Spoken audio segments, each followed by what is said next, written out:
Alors, on commence ce soir avec une histoire nébuleuse qui suscite encore beaucoup de questions à cette heure-ci. Le corps inanimé d'un homme a été retrouvé ce matin sur le site de l'incinérateur de Québec, dans le quartier Limoilou. Et on fait le point immédiatement avec Flavie parce que les policiers n'ont toujours pas été en mesure de l'identifier. Non, toujours pas à cette heure-ci, Louis-Simon.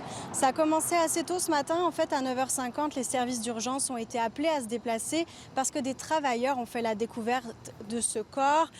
Tout au long de la journée, on a eu très peu d'informations de la part des policiers entourant les circonstances du décès, même sur le fait qu'un corps s'est retrouvé ici, à l'incinérateur, dans ce coin-ci. C'est des éléments qui sont actuellement sous enquête.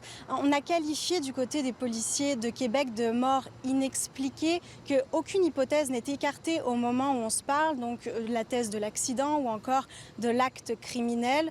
On nous a précisé qu'il y a une autopsie qui allait être réalisée ultérieurement, ce qui pourrait aider justement à la progression de l'enquête, mais aussi à l'identification, comme on l'évoquait un petit peu plus tôt. Et d'ailleurs, à ce propos-là, la police de Québec fait un appel à la population, savoir s'il y a des gens dans leur entourage qui ont disparu dans les derniers jours ou qui manquent à l'appel, et bien peut-être de les appeler et que ça pourrait aider en fait à l'enquête, parce que justement, ils voient ceci d'une manière beaucoup plus large de ce qui s'est passé ici ce matin.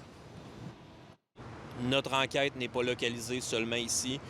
On est en train d'étudier diverses pistes. Évidemment, il y a l'enquête où le corps a été retrouvé, mais on essaie de faire une enquête plus large. Quand je parlais de personnes disparues, ça fait partie des éléments d'enquête qu'on essaie de mettre tout ensemble pour essayer de trouver qu'est-ce qui a pu amener cette personne-là à se retrouver à cet endroit.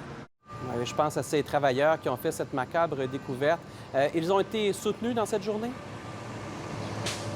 Oui, il y en a plusieurs qui ont été ébranlés. On ne nous a pas dit un chiffre particulier, mais en tout cas, il y a un programme d'aide aux employés qui a été déployé par la Ville de Québec pour les personnes qui ont été témoins, mais aussi pour tous les membres du personnel qui souhaitent en avoir besoin. On a parlé justement au syndicat à ce sujet. C'est sûr que sur le coup, là, les gens sont comme sur un high, mais ça va bien, mais c'est le contre-coup après, fait qu'on va surveiller ça en fin de semaine et au début de la semaine prochaine pour voir comment ça va avec mes membres. Les opérations, elles ont légèrement été affectées. Par contre, aujourd'hui, on a vu des files de camions un petit peu plus tôt ce matin, mais c'était seulement un léger ralentissement. Ça n'a pas vraiment affecté tant que ça les opérations du jour.